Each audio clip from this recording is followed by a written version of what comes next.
आत्मा जो है वह अमर है, आत्मा निर्विकार है, आत्मा चैतन्य है, आत्मा आनंद रूप है। क्योंकि भगवान का अंश है तो भगवान आनंद रूप है, वही गुण आत्मा में है। ये जितना भी उठापटक है संसार का जो झमेला है वो मन के साथ है। अच्छा, एक प्रश्न हम आप लोगों से ही पूछें, मुक्ति किसकी होती है? कपिल भगवान ने देवहूति मैया ने कपिल जी से पूछा है कि मन की मुक्ति है कि शरीर की मुक्ति है कि आत्मा की मुक्ति है?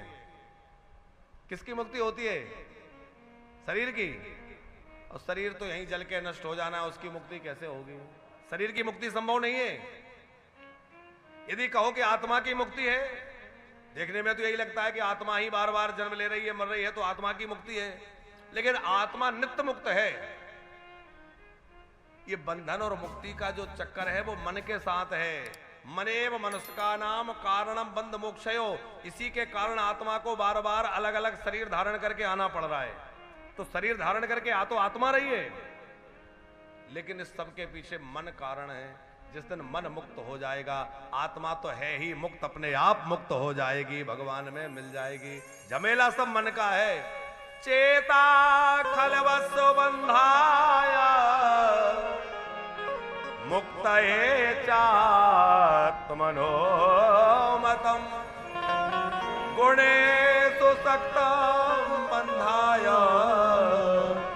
रतं वा पुंसि मोक्तये।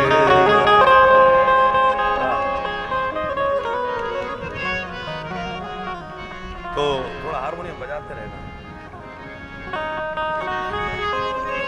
रहुगण को बहुत सुंदर उपदेश भरत जी ने किया।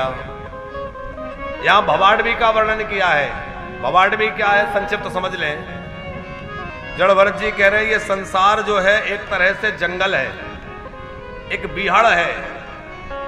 इस बिहाड़ में हम लोग आए सौदागर बन के। सौदागर समझते हैं? व्यापारी। और क्या लेके आए? बोले पुण्यों की पूंजी लेके आए।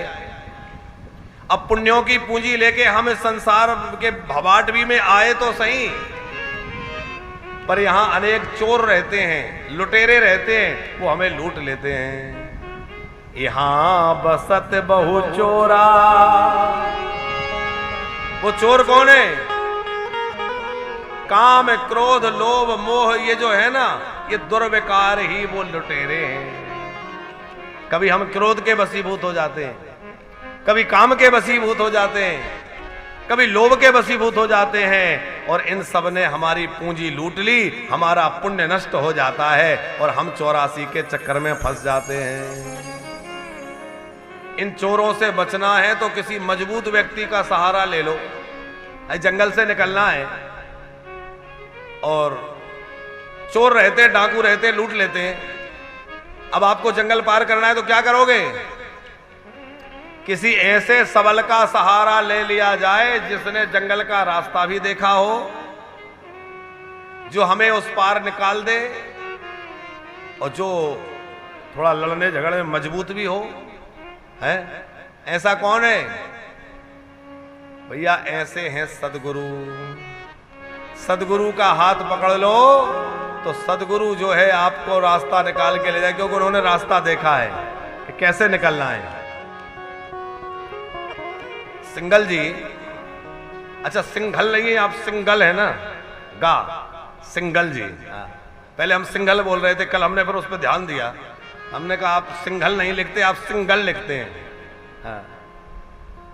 तो सिंगल जी, ये शरीर एक नाव है, जहाज है, ऐसा समझ लो। संसार एक सागर है। अब आपको सागर पार करना है या नदी पार करना है, और आपको जहाज दे दिया जाए, बोले लो ये जहाज है, चले जाओ, तो पार लग जाओगे? अरे विचार करिए भाई, हमें नाव चलाने नहीं आता। अब कहां भंवर में फंस जाएगी, कहां क्या होगा, कहां पलट जाएगी, हमें अभ्यास नहीं है। तो उस नौका को चलाने वाले कर्णधार कौन है? उसको चलाने वाले मल्लाह हैं सदगुरुदेव। गुरु रूपी मल्लाह मिल जाए तो शरीर रूपी नौका से संसार रूपी सागर को सहज में पार किया जा सकता है। उसी प्रकार ये संसार एक भवाटवी, यहां श्री भरत जी कह रहे हैं, इसको पार करने के लिए बोले इस संसार सागर को, इस संसार की भवाटवी को पार करने, इसमें चोर रहते हैं, गुरुजी का हाथ पकड़ लो और या चोरों के सरदार को पकड़ लो। तो चोरों के सरदार कौन है? हाँ, हमारे कन्हैया। इनसे बड़ा कौन चोर होगा?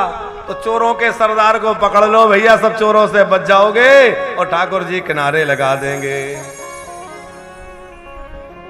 है हो तेरी पार करेंगे नैया, भज कृष्ण कन्हैया।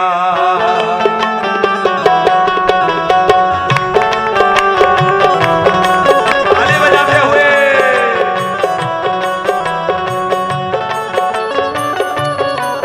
तेरी पार करेंगे नैया, भज कृष्ण कन्हैया। तेरी पार करेंगे नैया, भज कृष्ण कन्हैया। पार करेंगे नैया, भज कृष्ण कन्हैया।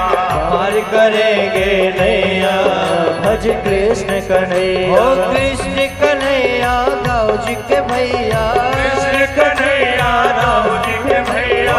कृष्ण कन्हैया गाँव जी के भैया, कृष्ण कन्हैया राम जी के भैया। पार करेंगे नैया, भज कृष्ण कन्हैया।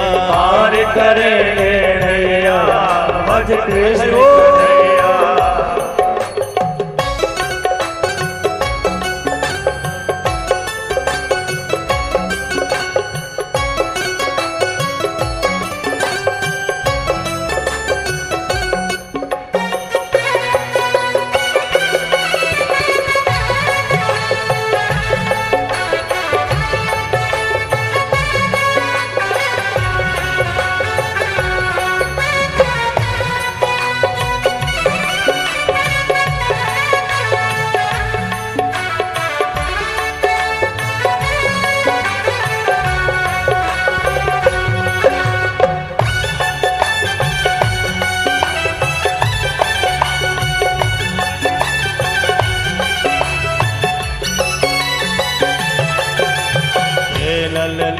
जात के वानर, नल नील जात के वानर, हे नल नीर जात के वानर, नल नील जात के वानर, हे नल नीर जात के वानर, नल नील जात के वानर। कर दी नैया पार लेकर नाम तेरा, कर दे नैया पार लेकर नाम तेरा। ओ नाम तेरा प्रभु नाम तेरा, नाम तेरा प्रभु नाम तेरा, नाम तेरा प्रभु नाम तेरा, नाम तेरा प्रभु नाम तेरा। हो गए अब से पार लेकर नाम तेरा, हो गए भव से पार लेकर नाम तेरा। अरे हो गए अब से पार लेकर नाम तेरा, हो गए भव से पार लेकर नाम तेरा। राधे राधे गोविंद गोविंद राधे, राधे राधे गोविंद गोविंद राधे, गोविंद राधे गोपाल राधे, गोविंद राधे गोपाल राधे, गोविंद राधे गोपाल राधे, गोविंद राधे गोपाल राधे। गोविंद गोविंद राधे, ओ राधे राधे गोविंद गोविंद राधे, राधे राधे गोविंद राधे राधे गोविंद गोविंद राधे, गोविंद राधे हे गोपाल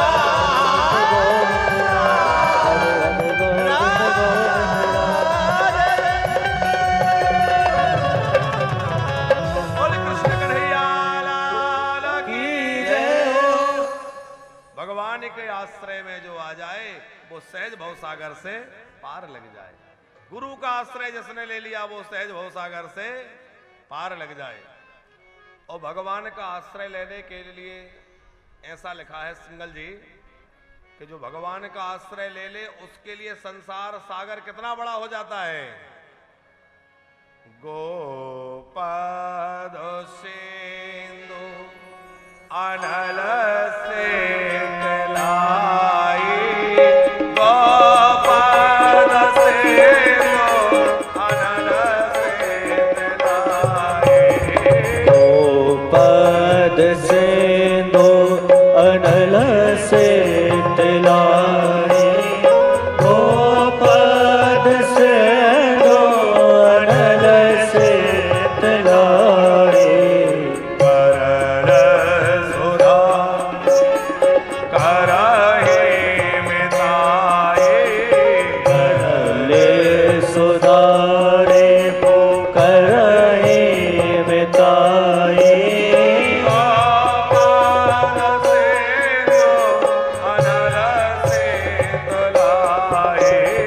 गोपद सिंधु अनल से दिलाए,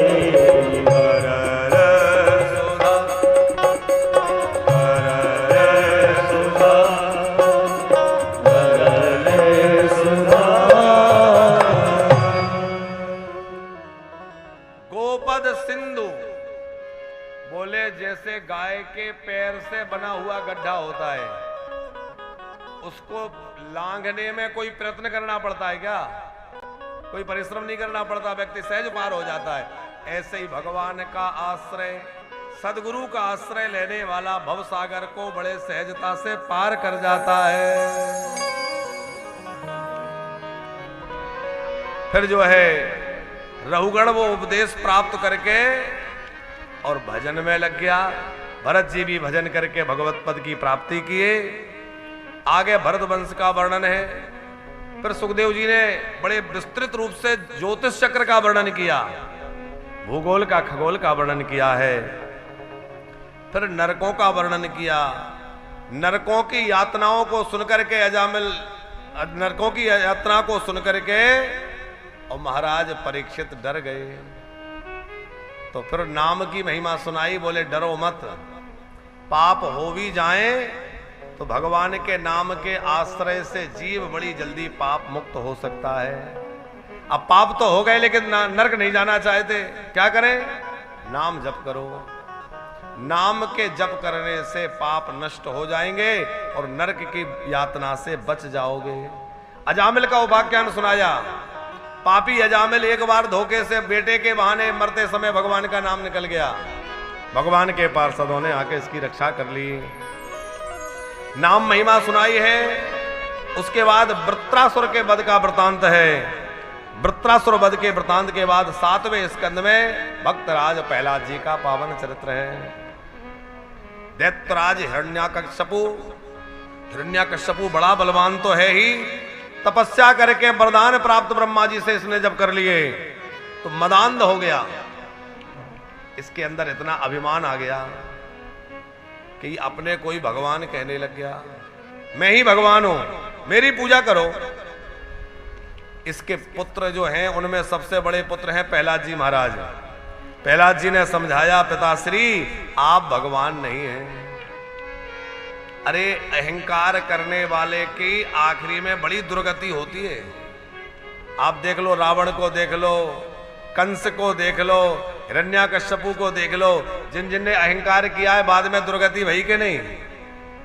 इसलिए भैया ये मत कहो कि मैं ऐसा, ये कहो मेरे प्रभु की कृपा है जो मुझे उन्होंने ऐसा बना रखा है। ये तो मेरे ठाकुर की कृपा है जो मुझे ये दे रखा है।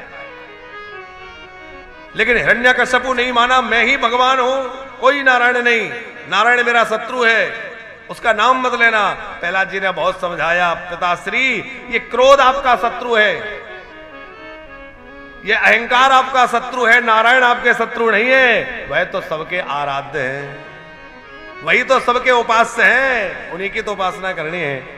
तत्साधु वंदे सुरवर देखिना सदा समुद्विग्न धियाम सद्ग्रहा हित्वात्मपाकं गृहमन्धकूपं वनं गतो यद धर्माश्रयेण।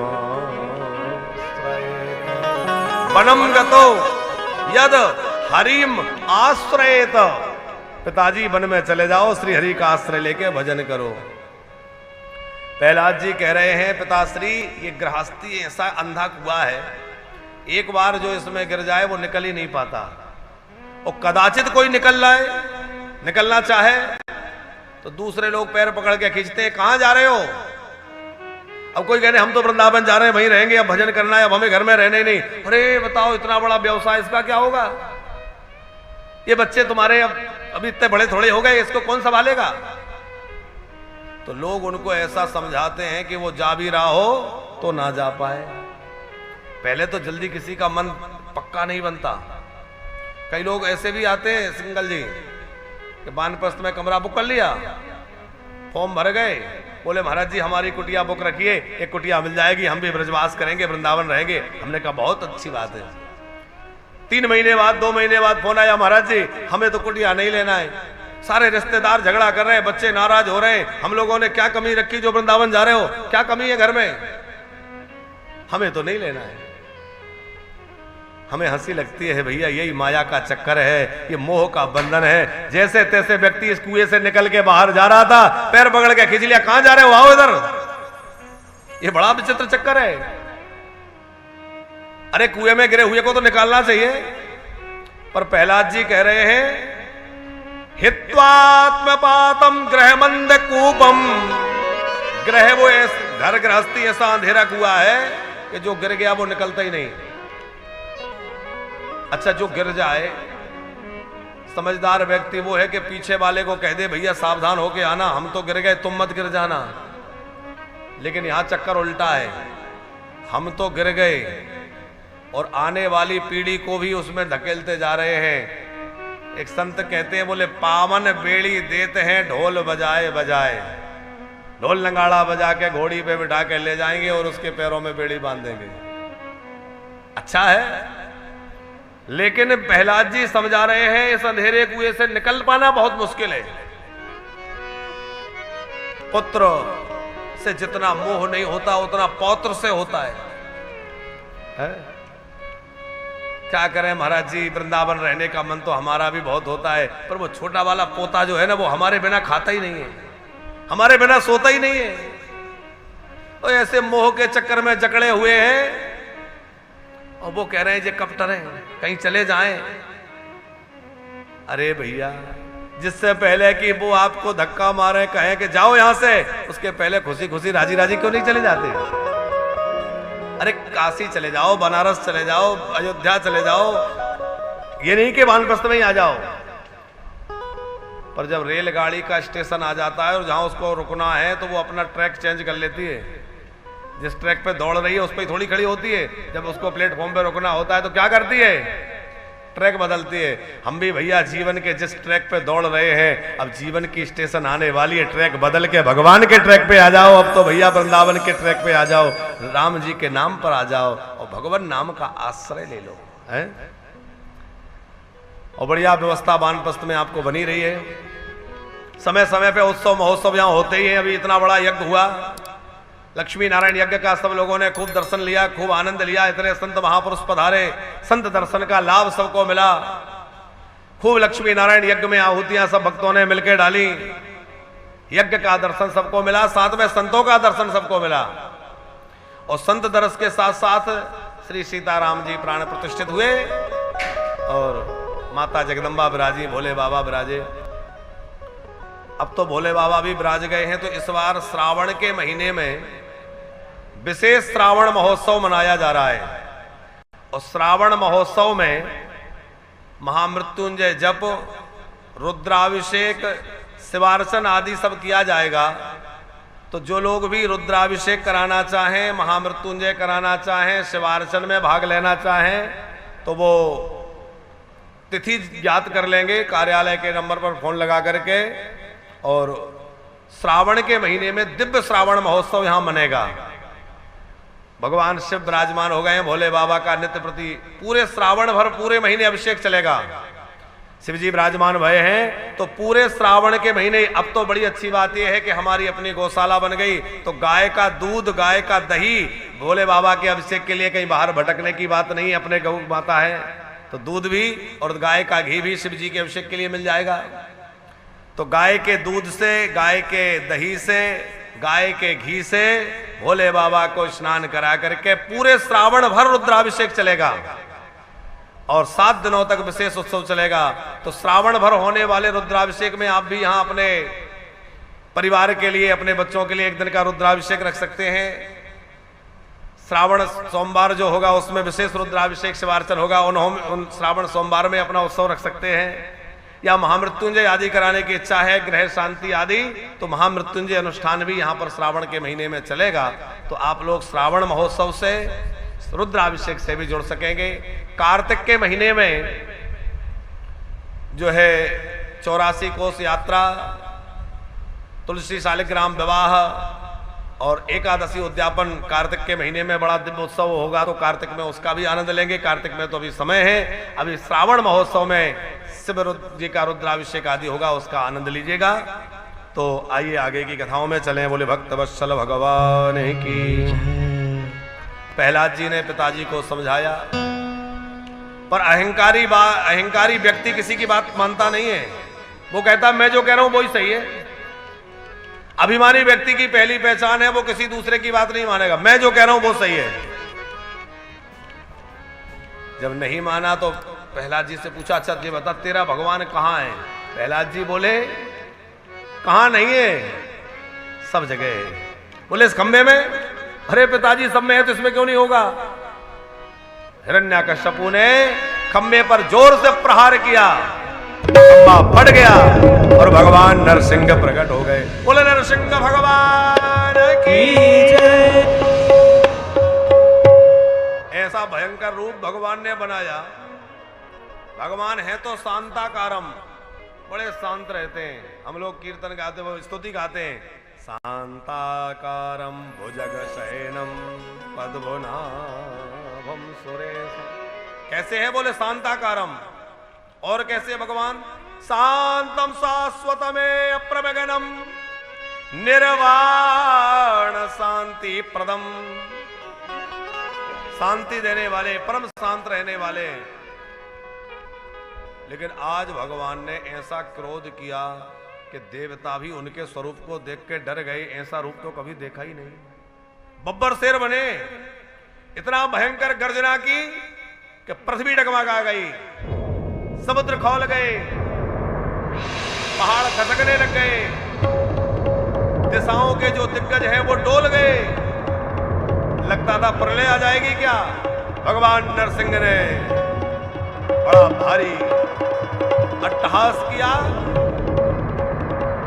घोर गर्जना करते हुए हिरण्यकश्यपु को दबोच लिया। हिरण्यकश्यपु ने कहा तुम मुझे मार नहीं सकते। क्यों? बोले मुझे वरदान है कि मैं किसी से मरूंगा ही नहीं। भगवान बोले सारे वरदान याद कर। उसने कहा मैं बाहर नहीं मरूंगा, भीतर नहीं मरूंगा, ये नहीं मरूंगा, वो नहीं मरूंगा। भगवान ने सारे वरदानों की रक्षा करते हुए अपने नखों को बढ़ाया, उसके उदर को चीर दिया और पेट फाड़ गए।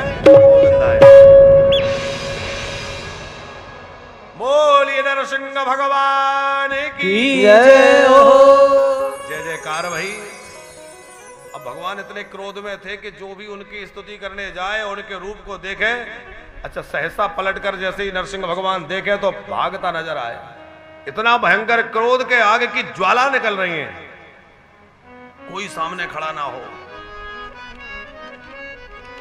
माता लक्ष्मी से कहा आप जाके मनाइए। लक्ष्मी माता को लगा कि मेरे शांताकारम प्रभु हैं, मनाने में क्या लगता है, अभी जाऊंगी और 2-4 मीठी मीठी बातें करूंगी, साथ में क्रोध शांत हो जाएगा। लक्ष्मी मैया थाली सजा के आई। आज पहली बार देखा भगवान का ऐसा रूप। बब्बर शेर बने बैठे, थाली हाथ से गिरी, आरती बुझ गई, भागी लक्ष्मी जी। बोले आज मेरे बस का नहीं है। कोई पास में नहीं आ रहा था। प्रहलाद जी से कहा भाई तुम्हारे लिए क्रोध किया है, तुम देखो। प्रहलाद जी पास में गए, ठाकुर जी ने लपक कर प्रहलाद जी को उठा के गोद में बिठा लिया, बड़ा दुलार किया है। प्रहलाद जी के मस्तक पर हाथ घुमाने लगे। और जैसे गैया जब बच्चे को जन्म देती है तो बछड़े को जन्म देने के बाद गैया उसको जीभ से चाटती है, आपने देखा होगा। ऐसे ही भगवान नरसिंह जो है वो प्रहलाद जी को जीभ से चाटने लग गए। श्री प्रहलाद जी महाराज ने भगवान की बड़ी प्यारी स्तुति गाना प्रारंभ कर दिया। मन्ये धना विजन रूप तपास्त्रतौजस तेज प्रभाव बल पौरुष बुद्धि होगा नाराधनाय भवन्ति परस्य पुंसो भक्त्या तुतो से भगवान जगयूत पाय। हे भगवान, कोई धनवान हो, बड़ा कुलीन हो, तपस्वी हो, मनस्वी हो, इस सबसे आप प्रसन्न नहीं होते। आप तो निर्बल भक्ति से प्रसन्न होते हैं। भगवान को प्रसन्न करने के लिए क्या चाहिए? धन, विद्या, रूप, बल, ये सब नहीं। भगवान को प्रसन्न करने के लिए प्रेम चाहिए। राम ही केवल प्रेम प्यारा, राम ही केवल प्रेम प्यारा,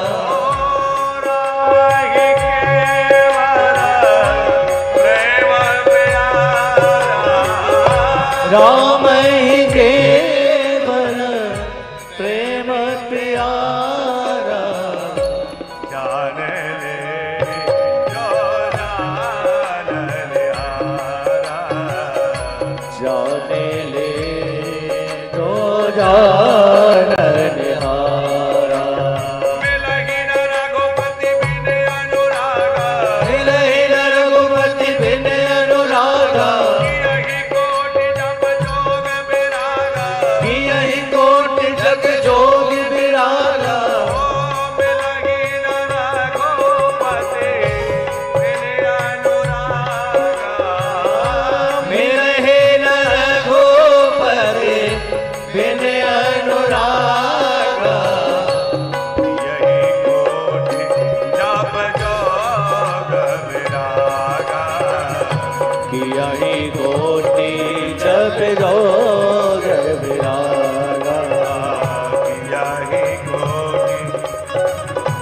यही कोटि जप जोग विरागा। बोलिए भक्त वत्सल भगवान की। भगवान कब मिलेंगे? प्रेम से। प्रहलाद जी ने बड़ी सुंदर स्तुति करी है। कहा है भगवान आप निर्मल प्रेम से प्राप्त होते हैं। विप्रा दुसर गुणयुता दरविंद नाभा पादारविंद गुमुको स्वपचब्बरे मन्ये तदर्पित मनोवचने हितार्थ प्राणम पुनाति साकुलम न तो भूरिमाना। अब प्रहलाद जी की स्तुति पे ज्यादा चर्चा करेंगे तो नंदोत्सव समय से नहीं हो पाएगा। 43 श्लोकों में स्तुति गाई है। भगवान अंतर ध्यान भये। फिर आगे अष्टम स्कंद में मनवंतरों की कथा है।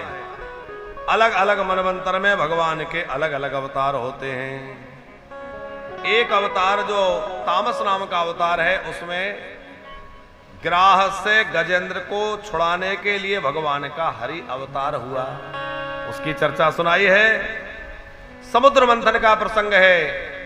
भगवान ने देवता और असुरों से समुद्र मंथन करवाया। 14 रत्न प्रकट हुए। अमृत को लेकर झगड़ा हुआ। भगवान मोहिनी बन गए। देवताओं को अमृत पिला दिया। असुरों को पता चला हम लोग तो चले गए, तो बड़ा भारी देवासुर संग्राम हुआ और बलि मारा गया। बलि को शुक्राचार्य जी ने संजीवनी विद्या के प्रभाव से जीवित कर दिया। मृत संजीवनी विद्या जो है शुक्राचार्य जी के पास थी। राजा बलि जब पुनः जीवित हुए तो गुरुजी ने कृपा करके इनको जो है कहा कि अब तुम ऐसा यज्ञ करो जिससे तुम इतने बलवान हो जाओ कि देवताओं को पराजित कर सको। इन्होंने बड़ा सुंदर यज्ञ किया।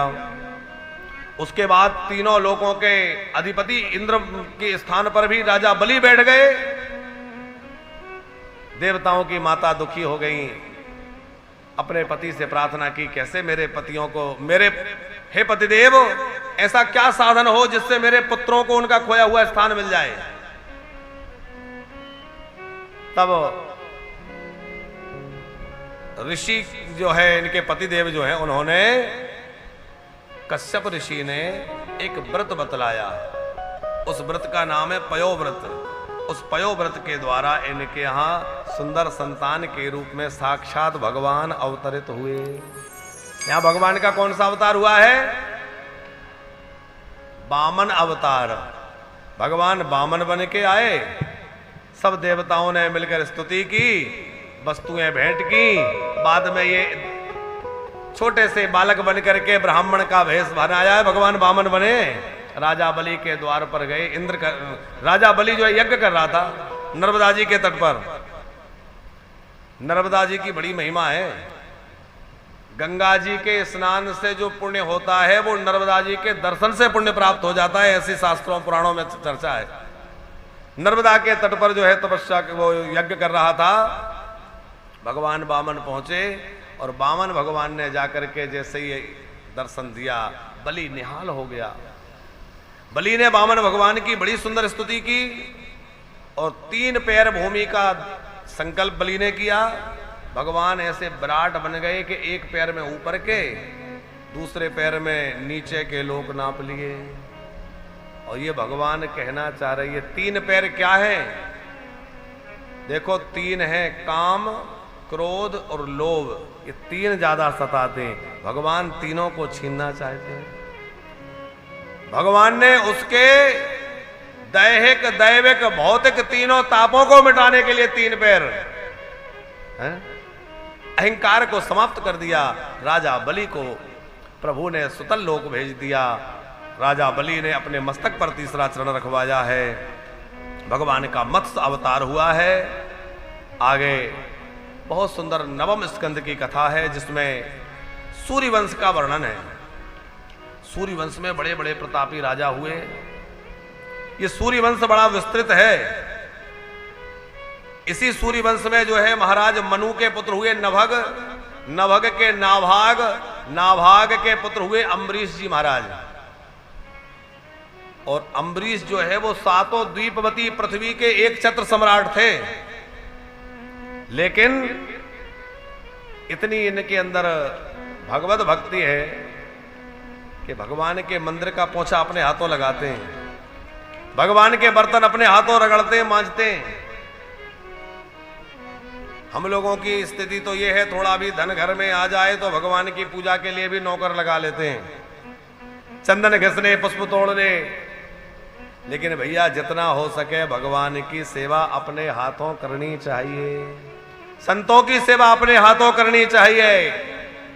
और संतों की, ठाकुर जी की सेवा तो करो, साथ में जितना हो सके दीनहीन की, गरीबों की, जिसकी भी सेवा हो सके। अब आजकल तो हमारे सिंगल जी जो है सवेरे सवेरे संतों को अन्न क्षेत्र की सेवा कर रहे हैं। आज की थी, सवेरे सवेरे हमारे साधु संत आते हैं तो उनको प्रसादी बांटने की ये सेवा है। जितनी सेवा हम अपने शरीर से कर लेंगे, तीर्थ में जाओ तो वहां भी कुछ ना कुछ सेवा करो। धाम में आए हो, कहीं कोई डिस्पोजल पड़ा दिख जाए, परिक्रमा कर रहे हैं, डिस्पोजल पड़ा है तो अपने हाथ से उठा के डस्टबिन में डाल दोगे तो बहुत भगवान की कृपा, आपके अंदर की जो गंदगी है भगवान निकाल देंगे। धाम में जाओ तो वहां गंदगी ना फैलाओ, कचरा ना करो, वहां की मर्यादाएं मत मिटाओ। आजकल होड़ लगी है वृंदावन जाने की और लोगों को जो है वहां जाकर के धाम की मर्यादा नहीं रखते। बहुत लोग ऐसे होते हैं, धाम की मर्यादा क्या है, धाम की महिमा क्या है, उसका ध्यान नहीं रखते। पर धाम में जाओ तो धाम की महिमा, तीर्थ की महिमा क्या है, उसका बहुत ध्यान रखना चाहिए। तीर्थ में जाकर के इस बात का स्मरण रहे कि वहां हमारे द्वारा कहीं गंदगी तो नहीं हो रही, कोई वहां की मर्यादा तो खंडित नहीं हो रही। लोग परिक्रमा करते हैं, कुछ भी खा रहे हैं, मुंह झूठा है, हाथ झूठा है, परिक्रमा कर रहे हैं। परिक्रमा करते समय जो है हाथ झूठा ना रहे, मुंह झूठा ना रहे। और परिक्रमा करते करते बहुत देर हो गई, लोग शंका आदि भी करनी हो तो जिस ओर देवता हैं, गिरिराज जी हैं या वृंदावन की परिक्रमा कर रहे हैं, वृंदावन, उस ओर लघु शंका आदि भी नहीं करनी चाहिए। दूसरी ओर जहां तक हो सके रास्ते में कुछ खाए पिए ना और कदाचित खाना पीना भी पड़ जाए तो एकांत में बैठ करके कहां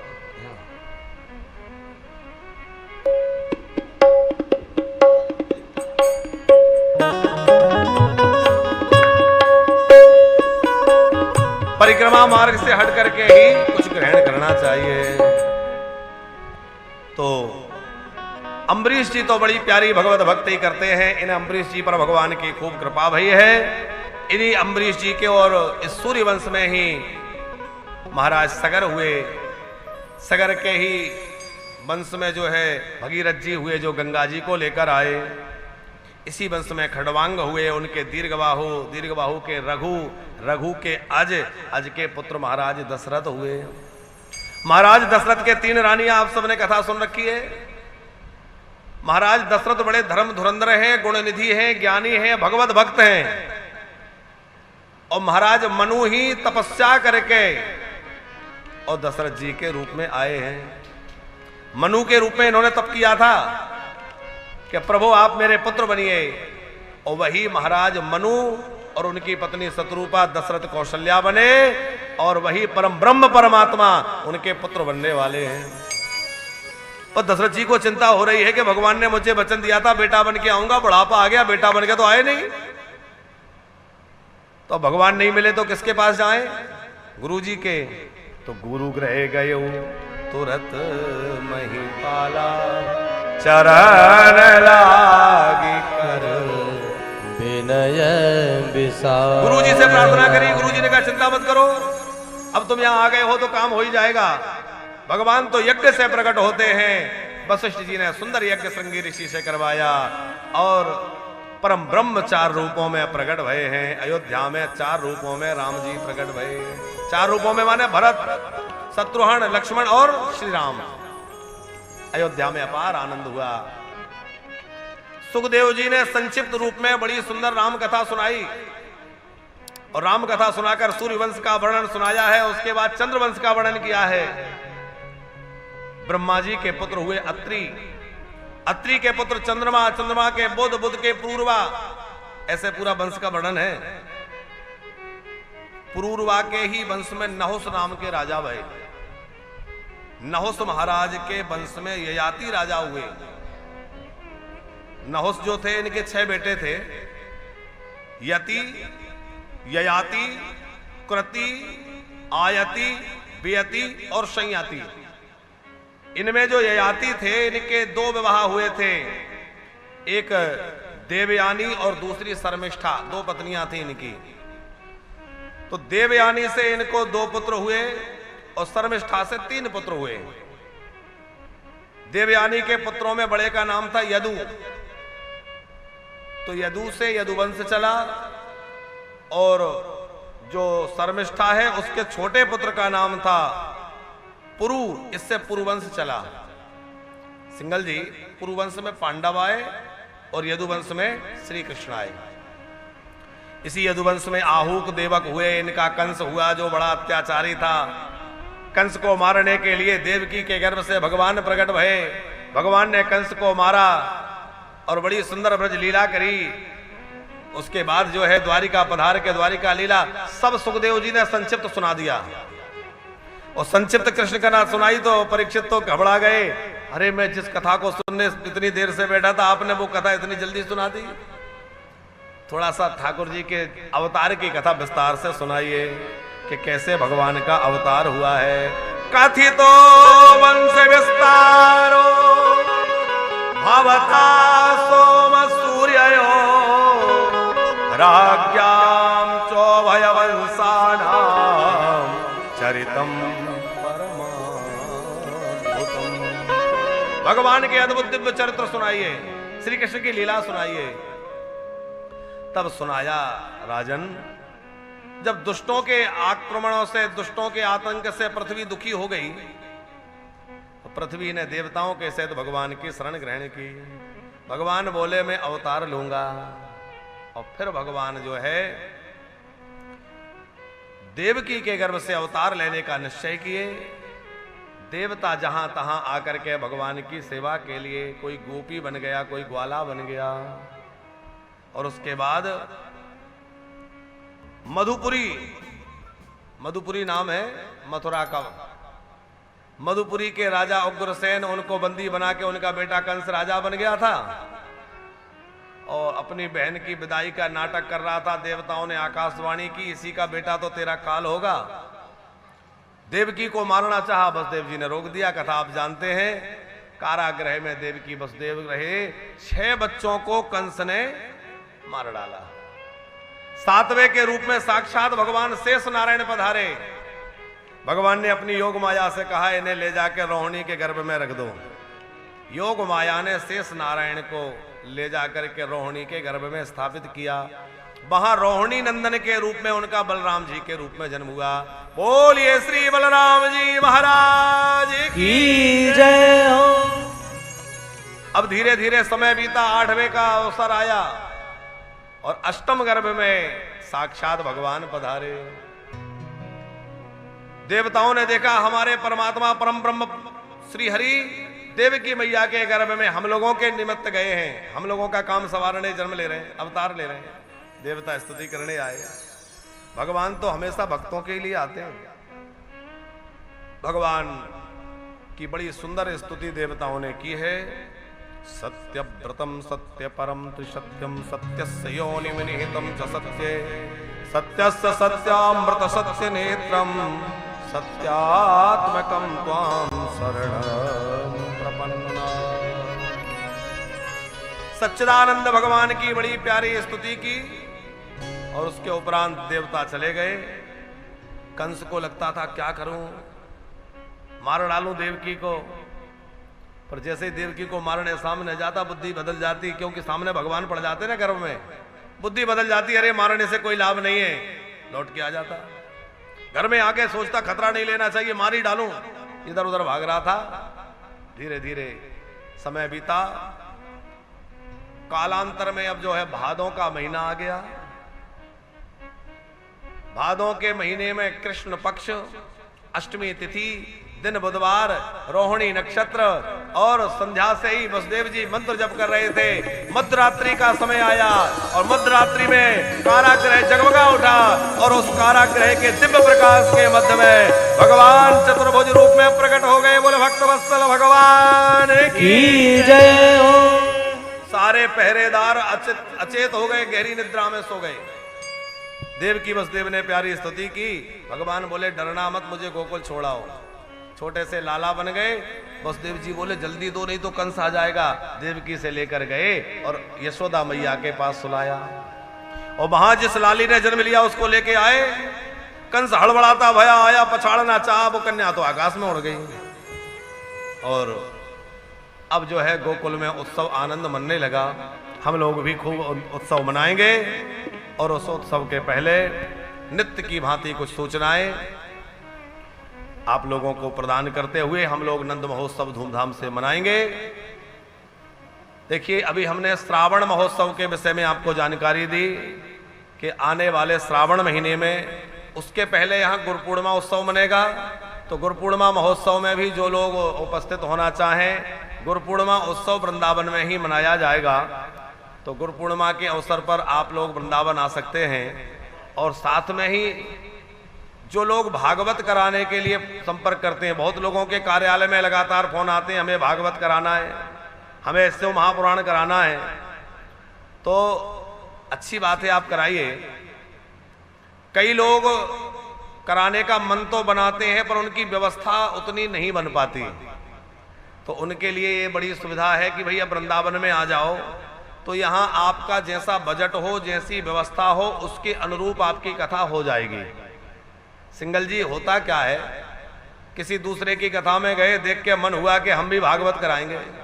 कभी कहीं कथा सुनने गए, वहां उत्सव होते देख के, कथा सुन के मन में लगा कि हम भी एक बार भागवत करेंगे। पर बाद में देखा कि खर्चा कितना है, बोले इतना है, व्यवस्था क्या चाहिए, बोले इतना सब जुटाना पड़ता है, तो घबराते हैं। तो आपके लिए ये बड़ी सुंदर व्यवस्था है कि वानप्रस्थ आश्रम में हॉल तैयार है, टेंट लगा हुआ है, टेंट की सारी व्यवस्था, क्योंकि हॉल है तो जो आवश्यक सामग्री टेंट की है वो लगी हुई है। साउंड लगा हुआ है, संगीतकार बैठे हैं, लाइटिंग लगी है और सब प्रकार से हॉल सजा हुआ है। साथ में ही आपके साथ जो यात्री आए, आपके रिश्तेदार परिवारजन, जैसे हमारे सिंगल साहब के सब संबंधी आए हैं, तो उनके ठहरने का इंतजाम, चाय नाश्ता भोजन प्रसाद वो व्यवस्था यहाँ रहती है। तो आप अपना संकल्प वृंदावन में आकर के पूर्ण कर सकते हैं। अभी श्रावण में शिव पुराण की कथा करनी है या श्रीमद् भागवत की कथा करनी है, तो जो उत्सव यहाँ होगा, क्योंकि यहाँ श्रावण महोत्सव चलेगा, तो हमारा प्राय इस बार वृंदावन में ही श्रावण मनेगा। तो वृंदावन में ही प्राय श्रावण का अवसर रहेगा। तो आप लोग उस बीच में, क्योंकि हमारा मन रहता है चातुर्मास के समय में ज्यादा बाहर ना जाए, वृंदावन में ही आयोजन हो तो ज्यादा अच्छा है। सिंगल जी बाहर जाने से थोड़ा संस्था को लाभ ज्यादा हो जाता है, क्योंकि बाहर जाओ तो डोनेशन भी लोग करते हैं कि चलो भाई वृंदावन की संस्था है और यहाँ की सेवाएं खूब अच्छे से चल जाती हैं। लेकिन चातुर्मास में जितना हो सकेगा ब्रजवास करके यहीं का आनंद लेंगे, और बहुत कोई आग्रह रहा और जाना पड़ा तो बीच में कथा करेंगे। हाँ, आप अपने नगर गांव क्षेत्र में भी कथा करवाते हैं तो कर सकते हैं, लेकिन कई बार ये होता है कि वहां व्यवस्था जुटाना लोगों के लिए कठिन होता है। मन में संकल्प है पूरा करना है तो भाई वृंदावन आ जाओ, यहाँ आपका रहना, आपका भोजन, और कोई बजट का भी ऐसा नहीं है कि इतना होना ही चाहिए। आप थोड़े कम लोग आ जाइए, थोड़े कम कमरों में काम चला लीजिए तो कम बजट में कथा हो जाए। दूसरी बात यह है कि किसी यजमान के साथ सहयजमान बन जाइए तो भी आपकी बहुत कम में जैसा बजट हो वैसी कथा हो संभव है। और अकेले चाहते कि हम ही मुख्य यजमान रहे, हमारी तो वैसी भी व्यवस्था संभव है। तो आप वानप्रस्थ में वृंदावन में आकर के अपने भागवत का, राम कथा का, शिव पुराण का आदि कथाओं का संकल्प पूर्ण कर सकते हैं। यहाँ आपके लिए कथा की सब व्यवस्था सजी है। श्रावण महीने में हम लोग श्रावण उत्सव मनाएंगे, रुद्राभिषेक के साथ में नित्य प्रति शिवार्चन होगा, तो उसका आनंद लेंगे।